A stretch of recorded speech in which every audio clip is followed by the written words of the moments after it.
Përshëndetje të dashur miq dhe mikesha. Sot kam për ju një video shumë interesante se të qepi me gjilpëra dyshe.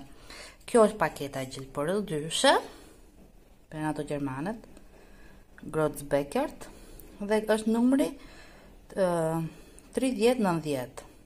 Ose jo, më fal, 3.0 është kjo hapësira që është nëpërmjet këtyre të dyjave.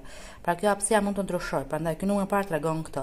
Kurse 90 është që është për rrobat normale. Në rregull? Dhe nëse nuk dini anglisht, kështu do ta gjeni twin needles. Twin needle. Pra gjilpëra dyshe që e themi në shqip. Në rregull? Përdorimi i kësaj është shumë e lehtë, do ta shikojmë hapasapi sepse kjo ju ndihmon shumë në përfundim. Kur do bëni përfundimin, si te beli, kur vë lastik edhe poshtë te këmba kur e kthen. Nuk e nevojë ta bësh dy herë, por bë vetëm një herë me këtë. Siç e thash, është shumë e thjeshtë. Pra, e vendosim. Ja ta kemi këtë pamjen kështu, këto janë rrobat që do qepëm tani, pra edhe ajo tavolina punës, se mos na dalin ndonjëherë kështu. Si e ke tavolinën kështu. Atëherë. Do marrim gjilpërën dhe do ta heqim, siç e heqim gjithmonë që heqim. Pra, nëse keni parë videot e mia, e keni parë që gjithmonë do ta kemi makinën të fikur kur bëm të procesin, se ndonjëherë automatikisht, pra hyn te gjërat e sigurisë, automatikisht mund të na shkoj këmbat e pedalit dhe mund të na shpojë gishti. Ndër dhe do ta vendos tek në mbrapa ku është kjo sheshta. Okej? E fut këtu. Tani ta mbyll sepse nuk e bëra. Edhe e vidhos mirë. Në rregull, tani do shikojmë mënyrën e perit. Na duhen dy pej, sepse do futet një te një gjilpër dhe një te gjilpëra tjetër. Se si futen këto pej është tamam siç futet nëse do kishim një gjilpër. I njëjti proces do bëhet. Pra, do vim deri këtu, edhe një do ta fusim këtu, edhe një do ta fusim këtu. Në rregull? Atëherë, ja ku jam futur pejt, i futa këtu. Nuk dallohen sepse janë dy të bardha. Nuk e di nëse dallohen tani. Ja dallohen, nuk duken pejt.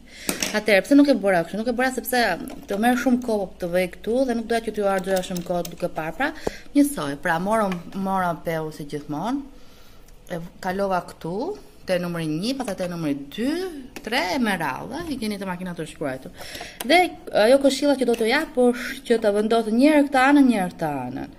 Në rregull, kjo është këshilla që do t'jap që mos ju ngatrohet peri. Tani ta shikojmë se si është në përdorim, Atëherë un kam zgjedhur një copë elastike.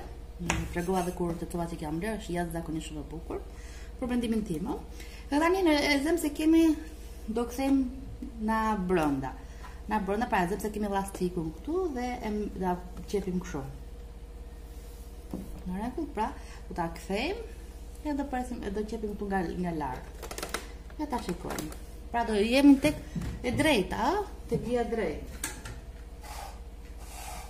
Edhe fillojmë. Mund të bëjmë edhe para mbrapa, Pra, mund të bëjmë edhe para mbrapa.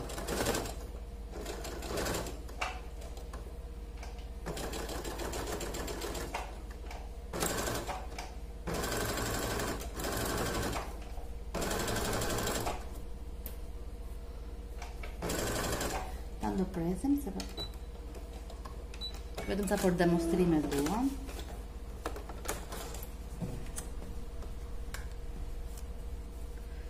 Pra ja ky është punimi me gjilpër dyshe. Shpresoj të duket. Ja ky. Edhe në mbrapa është kështu. Pra ja nga përpara.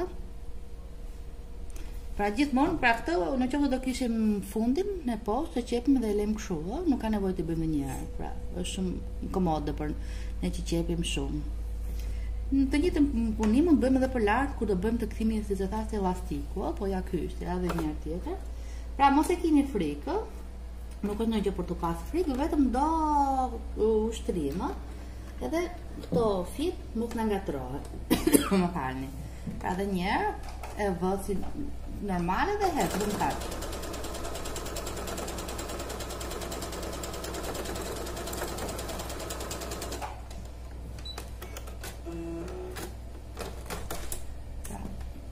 kjo ishte makinësia. Dhe si gjithmonë, presim fiet. Në qoftë se përdorni këtë gjilpërë ndryshe në punët të juaja, ai përfundimi do të dalë sikur keni të blerë, jo sikur keni bërë shtëpia. Pra shikoj sa bukur është përfundimi. Nuk do ta kuptoj asnjëri që ju keni qepur vet rrobat.